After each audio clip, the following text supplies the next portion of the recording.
and I'll soon have an efficient way of finding the answer. Jefferson was a little less humorous about it, very serious about it. But I think this is a good point now on the way you asked him. It'd be good to get that out. Want to rephrase it? Sure. If you think about Thomas Jefferson as someone who stressed free will, when you study him, you really have to confront the idea that he has a deep distrust of revealed texts. How would Muslims respond to this?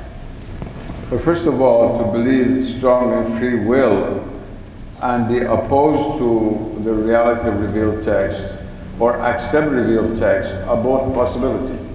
The two issues are not necessarily interconnected.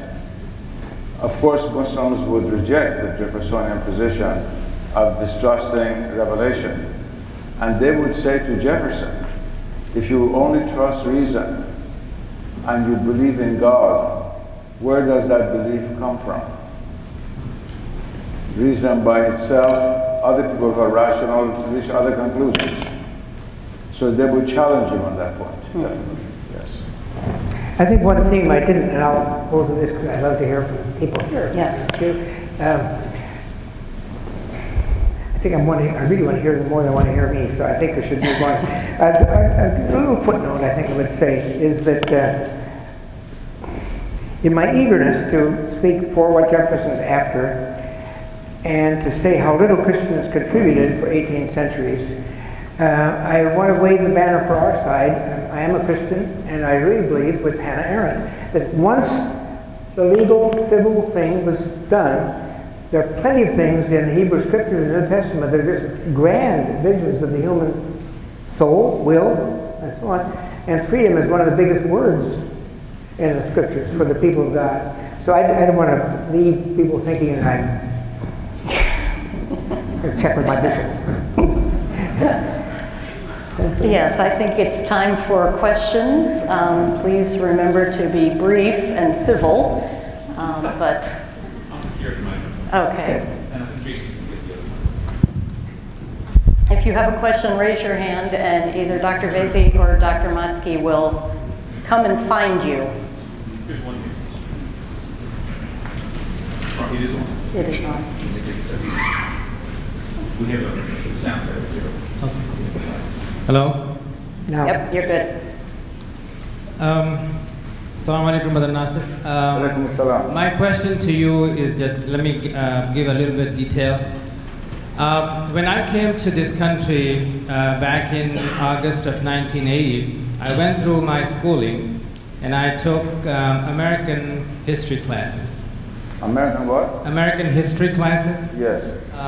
And after reading the Constitution, I was concluded that the American Constitution is awfully close to Islamic theology.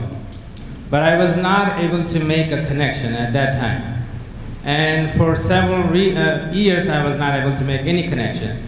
But then when Mr. Keith Allison was elected from Minnesota, and he said that I want to take an oath, not on the Bible, but on Quran, and not any Quran, but the copy of Thomas Jefferson that has it. So now that point, I was able to make that connection. Now, the question to you is that, am I correct assuming that Mr. Jefferson was greatly influenced by Quran while he did the Constitution? This is a very interesting issue. As I said, I'm not a specialist in this issue. I have a friend, Dr. Robert Crane, who's written very important material, who's an Islamicist and knows Arabic, and was a PhD in law from Harvard, and was an expert in American law, and especially constitutional law, and has written some very important essays on this matter. There's no doubt that there was a lot more influence than people think, because nothing is ever mentioned. But to what degree and how much, I think will depend on further research and scholarship in this field. And very little has been done. Even as far as I know, the commentaries made by Thomas Jefferson on his own version of the Quran have not been fully studied a scholarly way. Somebody says, well, these two lines are this, but in a scholarly, systematic fashion, because there are a lot of commentaries, and that Quran is not usually let out for research. I was go sit in the Library of Congress myself and try to copy this and write an essay about it.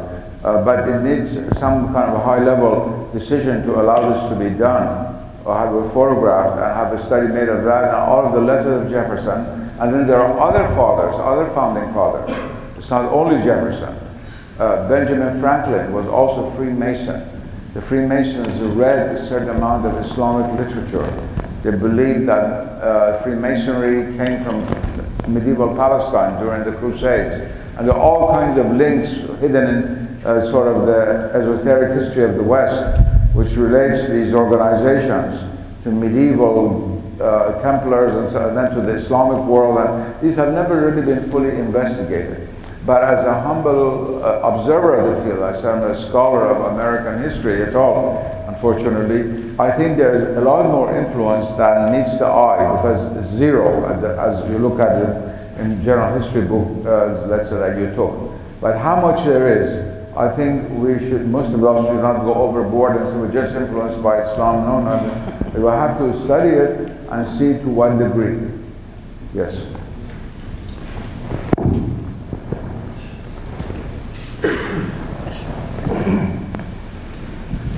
I don't know who I'm addressing this to. Whoa. I don't know how to address this to, but you said you took a history course. After the 9/11 incident, I read the Quran several times. I found it very confusing until I got basically the commentators of the Quran to help me understand a little bit more about it. And that got me into a very deep studies of various sorts of things. But one thing I did do is I did study the authenticity of the scripture, our Holy Scripture, the Bible. And I have come up with an absolute, emphatic proof that the creator of this universe wrote and authored the Bible. And that's an absolute, provable fact. I got a website on it. I got a little handout here for anybody who wants it. There's another DVD. Pardon? Sir, do you have a question you'd like to pose? Well, the question, I guess, would be that what is the authority that one should go by when we're deciding what our founding fathers were really deciding for our country? Was it based upon the inerrant scriptures, or was it based upon their own reasoning? I think what we'll find is that our country is providentially created by God, and I think Israel is providentially created by God, and I think anything that interferes with that is not of God. And I have plenty of documentation to go along with that.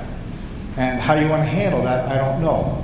But I can't see any logic that substantiates the validity of the Quran over that of the Bible, or even equal to that of the Bible. And I'd like to discuss that with somebody anytime.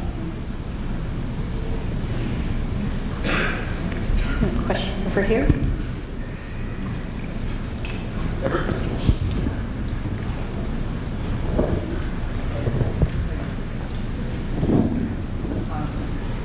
Let's keep it a second. Right. Sound? Okay. There you go. Hi. Before you were talking about the word infidel in Jefferson's writings, and I was wondering if it could have possibly referred to the Aboriginal indigenous people who were already here, which seems to be a whole class of spiritual people who we've left out of the conversation of the Statute for Religious Freedoms. And I know that Jefferson was also writing about them and mentions them somewhat negatively, to put it lightly, in the Declaration towards the end. But do you think that it might have been referring to them as opposed to atheists in particular?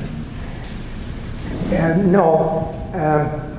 What Jefferson was after made room for, and would have made room for, the Native American religion.